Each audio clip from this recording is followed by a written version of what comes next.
Hi and welcome back to the Refinitiv developer community for part 5 of our tutorial, looking at estimating monthly USA GDP figures via an expenditure approach in the Holt Winters model, as well as CodeBook. This far, we've had a look at how one may use all of these tools with our APIs to collect data and graph everything we've got this far into this concise plot. And next, we're going to actually implement the Holt Winters model itself in this tutorial, part 5. As you can see, we've spared no expense with a green screen and a new angle. So without further ado, let's get to it.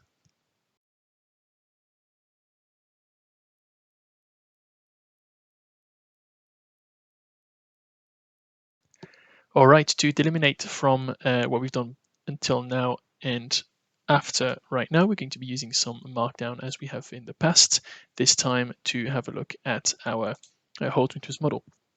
If you're interested in the technicalities and the mathematics behind the Holt Winters model, as well as how it can be implemented in Python, you can just click on this link I've got right there, which shows you the Medium article I have spoken about before.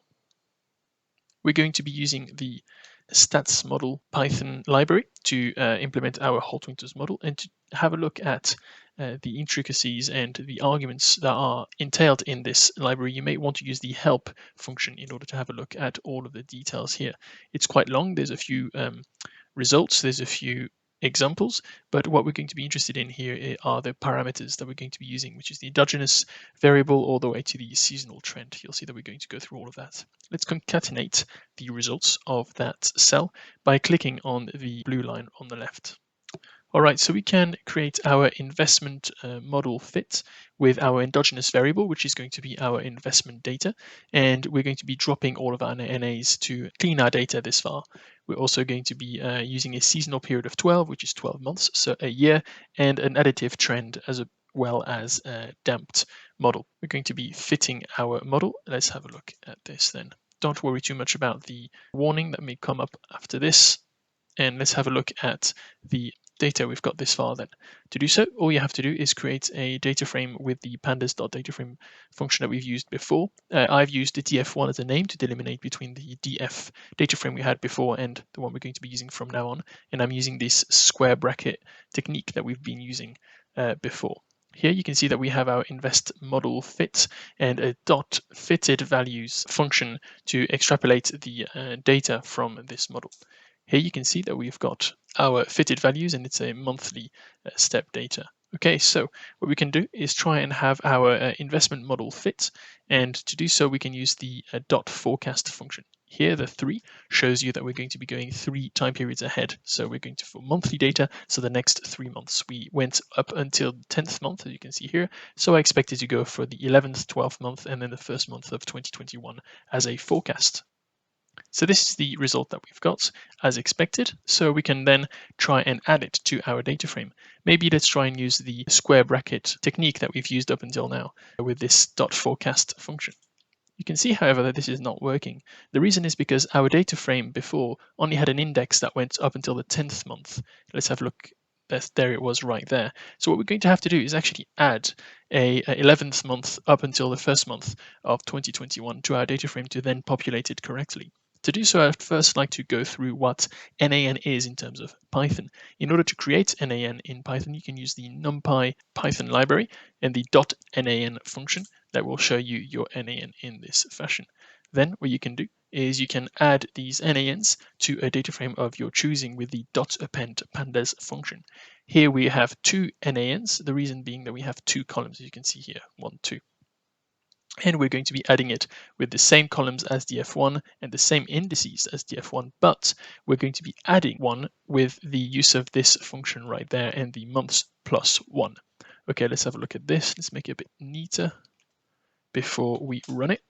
And you can see here that we have an extra month right there that we're going to be able to populate right here. Let's populate that row as we've said using our square bracket function and our invested model, but let's this time use the only one forecast as we only have one row to populate. Running this, we can see that we've got our forecast right there, and we can go ahead and do the exact same thing for 2 more forecasts, but this time let's use it in a loop.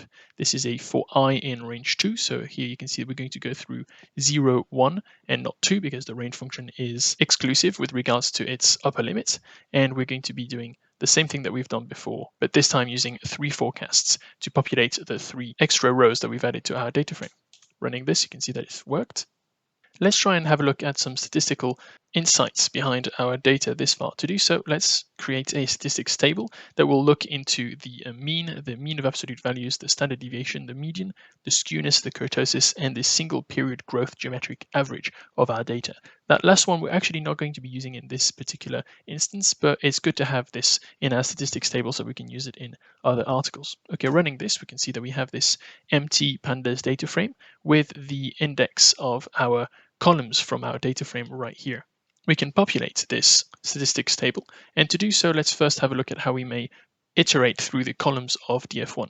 To do so, we can do df1.columns, which gives us the columns that we have in question as we expect, but we can also iterate through them with the square bracket function. So for example, here I'm looking at the 0th column of my df1 data frame, which is the investment fitted values. So now what we can do is we can use this 0th column within the square bracket function that we've used before, yet again, to have a look at the 0th column of our data frame. We can remove the NANs, not a number, that we've got this far in order to then try and figure out the mean of the whole data that we have. Here it is, and we've been using the NumPy library to get it. We can do the same thing with absolute values and standard deviations, for example, and we're going to try and add it to our statistics table. To do so, we can use the square bracket technique that we've been using this far and insert the number that we've created with this function. Doing so, you can see then, let's have a look at our statistics table, that the mean value has been populated within our table. We can do the same thing for absolute value. You can see here that it's the same thing as what we've got above, but this time we've got ABS, which stands for absolute values. And here we can see then that we have our mean of absolute values right there.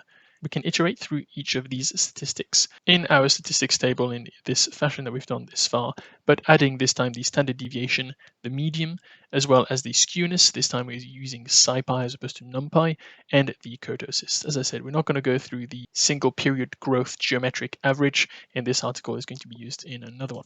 Running this, now we can have a look at our statistics table and see that it is being populated exactly as we expect, but just not without this last column, as I've said. To do this more cleanly, we're just going to create a function with the def state statistics table function in the similar grammar that I've shown before.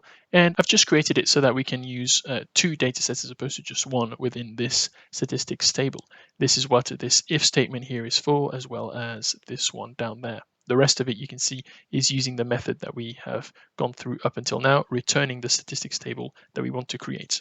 To show you what that looks like, it's actually quite simple. Now that this is in memory, we can run the statistics table function with our dataset 1 being our first data frame, df1, and it's going to return the statistics table just as we expect. Okay, thank you for sticking until now, and we're going to be going through part 6, going through our Holt Winters method with negative data this time, because this far we've been looking only at positive data, and you'll see that negative data in the Holt Winters model can be a bit tricky. All right, I hope to see you then.